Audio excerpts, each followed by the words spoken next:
अरे बेटा बाबू उठ। अरे लाल हे बेटा तू बोलत काहे नहीं खा बेटा, उठा लाल। अरे मई अरे हमारे बाबू बोलत काहे नहीं। अरे बाबू बोल, बोलत काहे नहीं के लाल, तू आँख खोलत काहे नहीं के भैया। अरे भैया अलख निरंजन, जय बाबा गुरु गोरखनाथ की जय। अरे हम ना जिया बेबा। अरे माँ,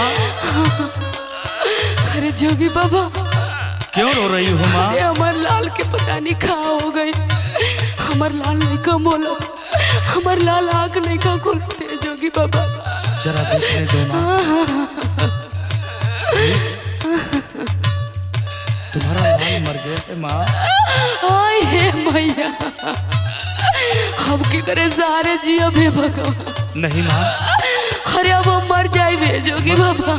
मत रो माँ। अब हम ना जिया बे जोगी बाबा। ये विधि के लेके तो कोई नहीं मिला सकता माँ। गई ना ये अरे हमके छोड़ के हमार भैया कहाँ गई ना। ऐसा मत करो माँ। अब हम ना जी अब जोगी बाबा, अब हम मर जाएंगे। नहीं माँ, ऐसा काम मत करना माँ। इस दुनिया में भगवान जो लिखते हैं वही होता है। क्यों जान देना चाहती हो? सुनो मेरी बात। बोली जोगी बाबा। विधि का लिखनिया ना तरल तराई सुनाए माई।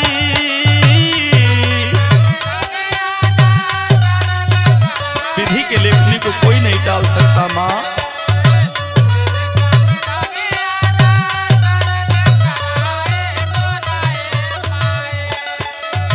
विधि का लिखनिया ना तरल तराई सुनाए माई।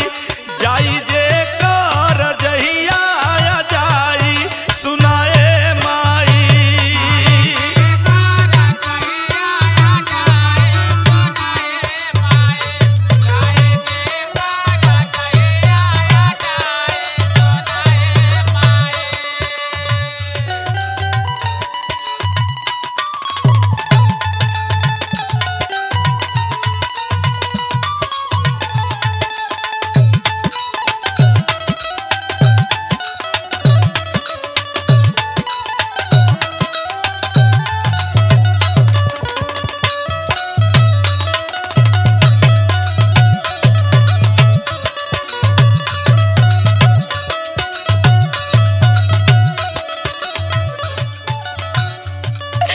अरे जोगी बाबा अबे हम धरती पर हम रह के का करब जोगी बाबा। जब हमार लाल ही छोड़ के हमके चल जाइए तब हमके करे सारे जिया भी जोगी बाबा। रहना पड़ेगा माँ। हम कैसे जिया भी जोगी बाबा। विधि के विधान को कोई नहीं बदल सकता माँ। सुनो मेरी बात माँ। बताइए जोगी बाबा। आंसू मत गिराओ माँ, मालिक भला करेगा। सुनो माँ, मत रो माँ। केतनो तू करबू माई आज हो रुदनवा।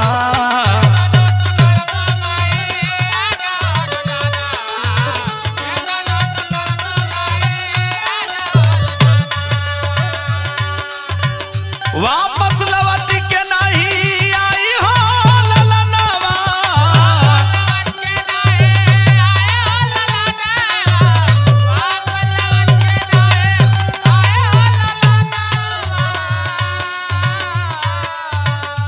सुनो माँ। बोली जोगी बाबा। केतनो तू करबू माई आज हो रुदनवा। वापस लौट के नहीं आई हो ललनवा।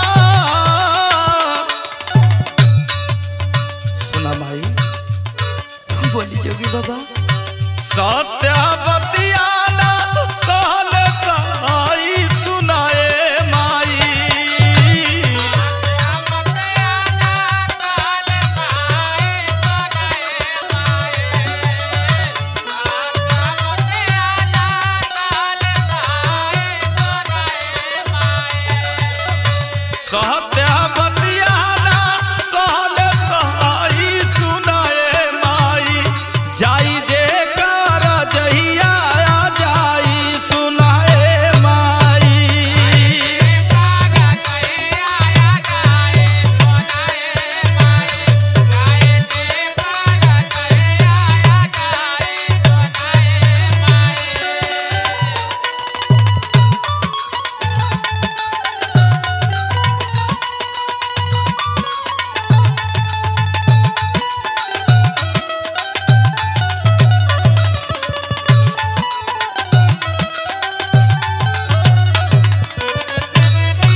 कल ये बस थोड़ा सा तबीयत खराब रहा, डॉक्टर के पास दिखैले रही जोगी बाबा। हम सोचे कि हमार लाल ठीक हो जाइए, आखिर अचानक ही का हो गए।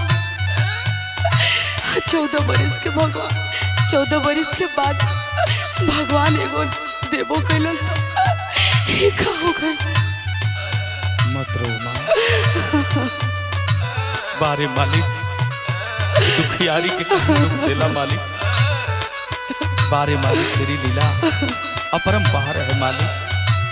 माँ धीरज रखो माँ। अब हम कैसे जिया बेटे? एक दिन सबको जाना है माँ। सुनो मेरी बात। बोली जोगी बाबा।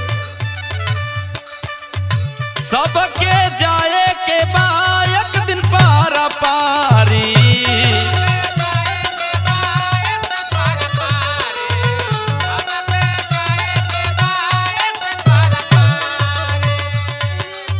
सब ही जाई नर ये चाहे नारी।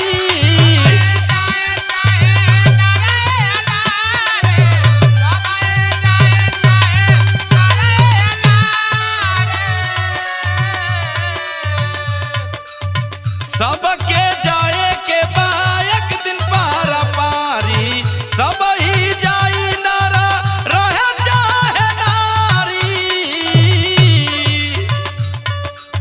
हे माँ,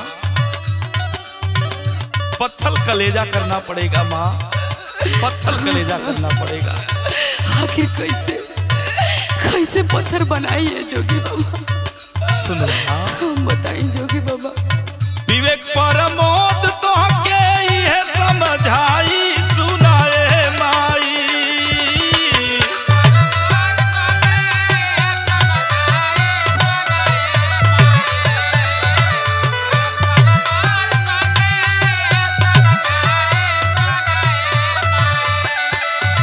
विवेक परमोद तो के है समझाई सुनाए माई। जाई जे कर जहिया जाई सुनाए माई।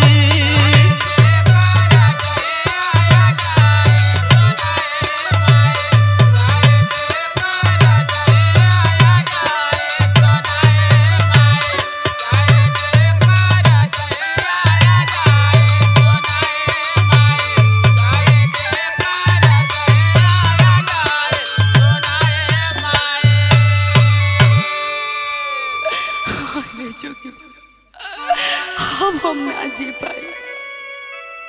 अरे माँ, अरे बेटे की अंतिम विदाई करो माँ, अंतिम विदाई करो। हमसे ना हुई जोगी बाबा, करना पड़ेगा। हम ना विदा कर पाई।